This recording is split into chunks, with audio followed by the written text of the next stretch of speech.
Welcome to Channels Business Global with me, Juliana Olayinka, from our studios here in London. Over the next half an hour, we'll be looking beyond the business headlines by giving you in-depth perspective on the stories that are affecting all of us. Coming up on today's show, according to the African Development Bank, the reliability, sustainability and affordability of renewable energy will be a critical driver of Africa's post-COVID-19 growth recovery and economic prosperity. Eric Ayo, a partner at the international law firm INS, will be joining me to discuss the reasons why the continent must accelerate its transition to net zero greenhouse gas emissions. And a recent report suggests Africa is losing hundreds of billions of dollars each year due to poor mapping data. Munir Ismet, the managing director of the Geospatial Solutions Ordnance Survey, will be joining me from Southampton to talk about the significance of the $439 billion industry. Then later, Polly Alakija, founder of the Five Cowries Arts Education Initiative, will be joining me from Lagos to tell me why investment in education is key to a post-COVID lockdown recovery. But first, let's start the programme with the news that the whole world has been talking about throughout the week. On Monday, Dr. Ngozi Okonjo-Iweala was officially announced as the new Director General of the World Trade Organization. She has made history by becoming the first African and the first female to hold the position. Plaudits aside, observers have described her new role as a gruelling diplomatic assignment. After years of paralysis, the organisation is possibly facing its deepest crisis in its 25-year history. Criticisms of the WTO by the United States and others, such as the European Union and Japan, is mainly directed at China, which members say is skirting the group's rules in the behaviour of state-owned enterprises, dumping products and stealing intellectual property. This led to the Trump administration alleging it's failed to curb China's unfair trade practices. Part of this issue stems from the ability of WTO members to self-identify as developing countries in order to receive special treatment. With a breakdown in trust and transparency about the organisation's rules and regulations over the years, major WTO negotiations have stalled and many countries have turned to bilateral or plurilateral trade agreements. Aside from these matters, the most pressing issue for Dr. Okonjo-Iweala is undoubtedly COVID-19, due to which the world is facing its deepest recession since World War II. Well, joining me from Lagos to discuss more on her entree is economic analyst Sunny Aroche. Chief Sunny Aroche, thank you so much for joining me on Channels Business Global. It goes without saying that Dr. Ngozi Okonjo-Iweala is wholly qualified for this new role. She beat off a pretty impressive crowd, including Britain's very own former International Secretary of Trade, Dr. Liam Fox. But away from the plaudits, this is going to be an incredibly difficult role. Can you describe to us how this fresh leadership is going to change what some would consider an ailing WTO? Thank you very much, Juliana. Ngozi Okonjo-Iweala, as you know, is used to challenges. She's been Nigeria's finance minister under President Obasanjo, and later under Jonathan, she also was finance minister and coordinating minister of the economy. So if you can face such a challenging environment like the Nigerian economic environment, then you must be prepared for it. Of course, her sublime educational background and experience in the World Bank and with international trade. Don't forget also she was foreign minister of Nigeria. So she comes well prepared for the job. She fits in very well for the job, being the first female African Director General of WTO. I'm not given to tokenism here, whether she's female or whether she's African, but Ngozi Okonjo-Iweala, as a person, as a Homo sapiens, is very, very well qualified for the job. With a Harvard degree behind her, both parents professors of economics, you can't get it better than that. Well, you can't get any better than that. It's a highly impressive CV she's got there. But we've got to talk about the World Trade Organization. We got to talk about the setup. I've kind of laid out some of the issues to the viewers just before I introduced you. A lot of people are talking about AFTA and the fact that she is obviously the first African to hold the position, and perhaps her being the DG could push some of the implementations of AFTA forward. Do you expect that, especially because Africa at the moment only accounts for 2% of global trade? First, let's be clear. Dr. Okonjo-Iweala is the Director General of the World Trade Organization, not Africa, not the US, but the World Trade Organization. So such an international body places all premium on laid down rules and meritocracy. She's not going to pamper Africa unnecessarily. Africa must come to the party prepared to compete and to abide by the rules of the World Trade Organization. So it's not going to be business as usual. It's not going to be tokenism that, okay, because Ngozi Iweala happens to be an African, therefore, Africa would have any undue advantage. Ngozi comes from a background of multilateralism. She's a multilateralist, so she's used to, as she understands the requirements and the vagaries of playing at the international scene. So what I'm trying to say in effect is Nigeria, Africa, AFTA must be ready to compete and abide by international rules. Well, absolutely.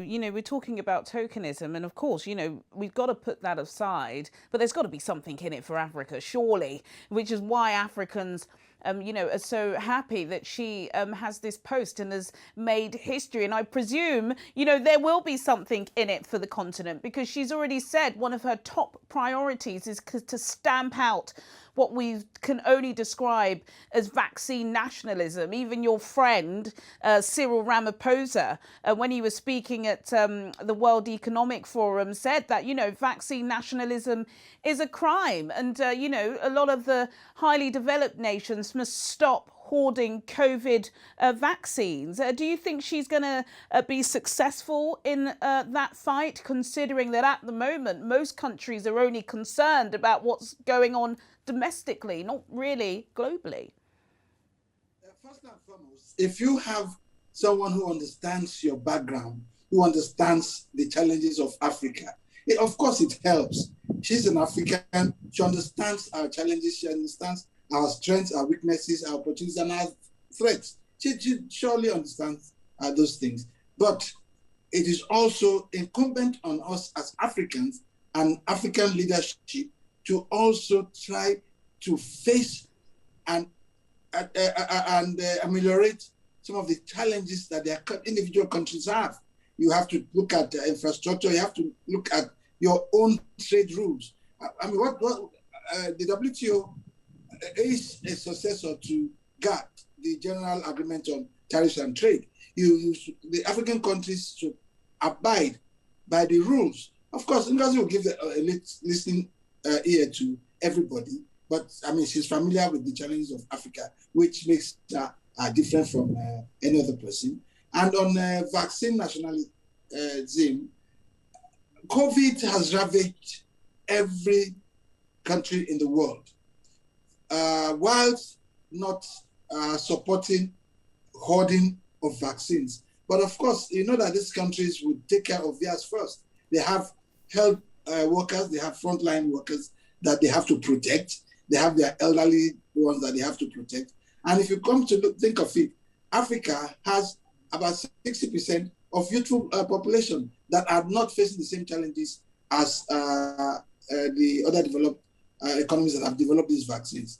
Yes, I had written once that there is need for Africa to also come up with an African health organization. Although we have something similar, a CDC in Addis Ababa, but we should also try to start creating and looking out for our own vaccines. Some Africans are in the forefront of this development, like the professor in Chicago and the young Dr. Wagu in Yale. you see, if we allow an enabling environment in our country and, support our medical field, we should be able to come up with our own vaccine. Chief Sunny Arochia, economic analyst. I'm sorry to cut you short, but we're running out of time. Thanks so much for joining me on Channels Business Global. A host of countries and large organisations have recently announced major commitments to significantly cut their carbon emissions, promising to reach net zero in the coming years. The term is becoming a global rallying cry, with the global pandemic accelerating much of these stalled ambitions. For more on Africa's clean energy journey, I'm now being joined by Eric Ayo, partner at the international law firm INTS. Eric Ayo, thank you so much for joining me on Channels Business Global. Last week, Royal Dutch Shell's CEO Ben van Beurden became the latest oil major chief to signal the end of the oil boom by spelling out, the company's transition into renewable energy.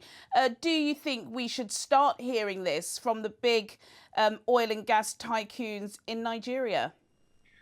I think we can, Juliana. Certainly, the oil giants that have a presence in Nigeria. If we look at one of Shell's contemporaries, Total, they said last week, it was reported in the industry press, that they were actually rebranding as Total Energies, which was symbolic of their pivot away from hydrocarbons and their embracing of other forms of energy, namely renewables. So it's a shift that's already underway.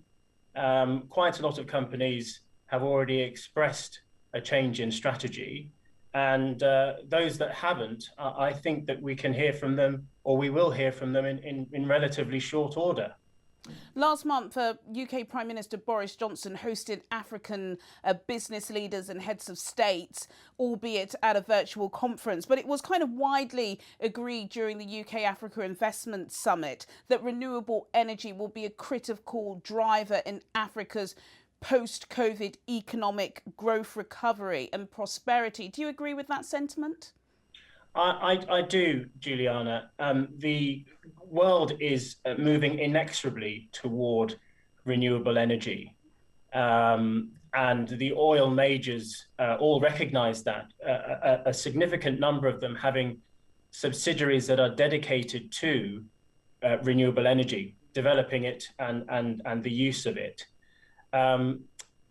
As far as sort of Nigeria is concerned, I think that the situation is a bit deeper than that. Where it needs to get to is energy self-sufficiency. If we look at the oil trade as an example, Nigeria has an abundance of the commodity in its raw form, crude oil, and yet is a net importer of refined petroleum products. Now, obviously, it's been able to enrich itself to a degree by the export trade, but where it's importing the refined product with a much higher profit margin for the seller, then it erodes those gains. So I think renewable energy is very well placed to help Nigeria and other countries on the continent achieve energy self-sufficiency. And it's when you achieve that and realize the savings that you can then pump them into necessary infrastructure and other sectors of the economy that have a sustainable outlook as we look toward 2050 and beyond. So yes, I agree. Renewable energy is central to the fortunes of Nigeria and the African continent, but so too must be energy sufficiency. Eric Ayo, you're a partner at the international law firm INTS. I'm sure you'll be coming back on this show over the years because it's going to take a long time before we actually get to that transition kicking in. Eric, thank you so much for joining me on Channels Business Global. Thank you. Earlier this week, UNESCO's Assistant Director General for Education, Stefania Giannini, called on governments to put education investment at the centre of their post-pandemic recovery. Since the start of the pandemic, more than 1.6 billion children and young people have been affected by academic closures, with over half of all students still facing major disruptions to their learning. For more on this, I'm now being joined by Polly Alakija in Lagos. Polly is the founder of the 5 Cowries Arts Education Initiative. Polly Alakija, thank you so much for joining me on Channel's Business Global. Parents and educators alike will know that remote learning has left hundreds of millions of people, children across the world, not able to go into school in front of the boardroom. Can you shed some light on what's been happening in Nigeria? Well, of course, Juliana. I mean, our situation here was somewhat catastrophic before COVID hit us, right? So even before COVID came along and we had our school closures, we were already failing 50% of Nigeria's children who, especially in the north of Nigeria, 50% of the children were not attending school. That was pre-COVID. So of course, along comes COVID and all of the kids are out of school. So it has been absolutely catastrophic. I have to say, though, there's been an unbelievably strong and very quick response to the situation from different parties, both from federal, state level, from various NGOs. Juliana, you know the territory in Nigeria. People here have this unbelievable ability to respond in times of crisis and to organize themselves and to react and respond. So actually, if you look at it holistically in terms of how Nigeria is placed compared to other countries in the region, they responded pretty well and pretty fast. But it doesn't mean to say that we didn't have all our children out of school. And of course, strong emphasis on e-learning and digital technologies to respond to the situation. And the situation here, our children are not able to be online. That's the reality. Yeah, that's a major issue. UNESCO, Polly, have recently said that governments must prioritise funding for education as part of the pandemic recovery. What do you think that means in practical terms, especially for a country like Nigeria, where we know that, state school funding is almost at the bare minimum? Well, absolutely, yes. So what does that look like in real terms? I know there's been a strong emphasis and a very quick response to ensuring a very safe return to school. And there's been various measures put in place to ensure a safe return to school. But keep in mind that we have a lot of children who weren't in school beforehand. And we're at very real danger of a lot of kids that were in school before not returning to school. So the government is putting measures in place, yes, to ensure a safe return to school, phased school shifts, safety measures being put in place because our children are not only under threat getting to school, but actually whilst they're in school. So, there's various different measures that have been put in place to ensure school safety. But now, Juliana, here's the thing, is that we need to get away from seeing education as just being in the school space. We need to replace the concept of education with learning. Because even if we had the most incredible miracle, we're still not going to tackle those 10 to 12 million children who are out of school. That figure is going to rise as a result of COVID. So we need to work out how we get learning embraced holistically and not just supporting it in the classroom, but supporting it holistically in the learning space, be it at the home, in the community, and in the school. So that's a shift that needs to happen. Absolutely. I know you're kind of pioneering this shift, or you're definitely one of the pioneers of that. Over the past few years, you are the founder of the 5 Cowries Arts Education Initiative. I know you've delivered tons of projects. One of them here, Channel's Business Global, actually had an exclusive invite with My Story of Water. Can you tell us a little bit about what 5 Cowries have been up to, what you will be doing? And I can only assume you've been incredibly busy during the lockdown. Absolutely. It was a wake-up call for us as well, and really made us question what we're doing and why we're doing it and how it can be more effective.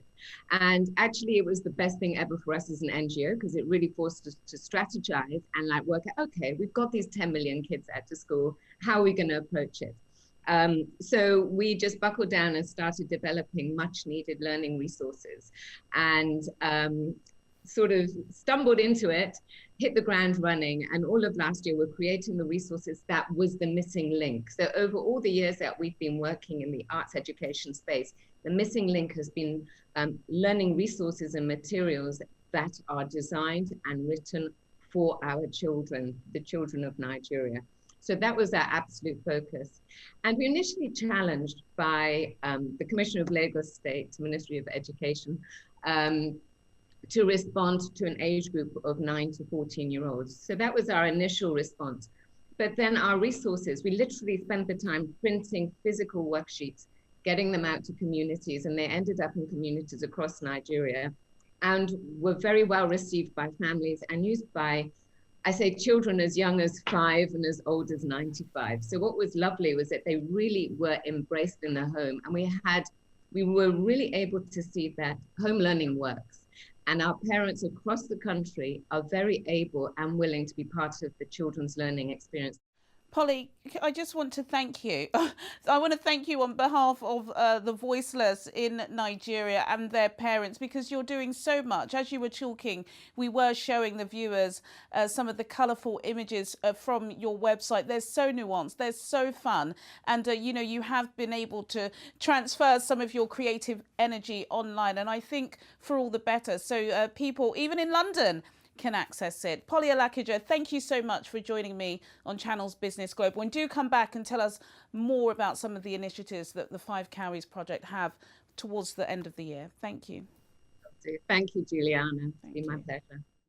According to a recent report, governments across Africa are missing out on hundreds of billions of dollars in revenue due to having poor or inadequate mapping services. This lack of accurate geospatial data is holding countries back in fighting challenges such as population growth, climate change, and the ability for communities to deal with pandemics. According to the See Your Nation's Potential report from the UK's mapping agency Ordnance Survey, the value of the global geospatial market in 2020 was put at $439 billion. The firm's managing director, Munir Ismet, joins me now from Southampton.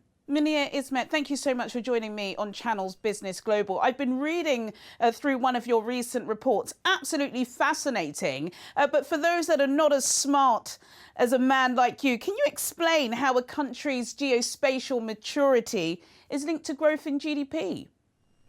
Well, first of all, thank you for the opportunity. One thing which is clear is that we need accurate, trusted data to help us make sense of the many challenges that we face today. And that include urbanization, population growth, migration, climate change, aging population, and of course, COVID, that we are currently facing as challenge.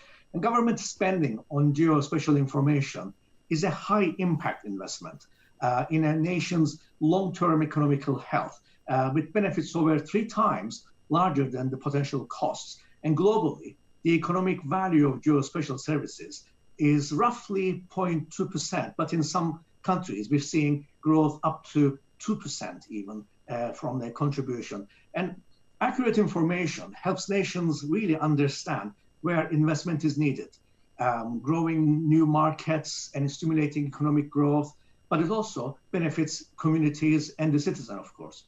So for example, if you look at, say, African nations, helping to establish right sort of land across the many parts of Africa will allow individuals to access finance to new crops, etc., to really develop their countries and their wealth. I suppose this is a silly question because COVID has, disrupted so many industries, but I can only imagine the data that's been collated during this pandemic is of the utmost importance. Can you describe perhaps how, collating this data has evolved? Well, from a COVID point of view, you look at it in 2 ways. One is the information that is being collected, but also how do you use the information that is already available for best results that can be given. So geospatial data is really enabling people to understand what is happening, even though we are locked in our homes. Location data not only provides a better understanding of the world, but also the risks and challenges that lie ahead of us. So information is here helping nations to monitor, measure, predict, and adapt effectively. Absolutely. It goes without saying how crucial, having this sort of data is. Honestly, it's the most important infrastructure that any government needs, but especially in Nigeria. Munir Ismet, Managing Director of the Geospatial Ordnance Survey. Thank you so much for joining me on Channels Business Global. Thank you. Sadly, that's all we have time for today, but do get in touch with your comments and suggestions. I'll see you at the same time next week for more in-depth business analysis on Channels Business Global. Goodbye.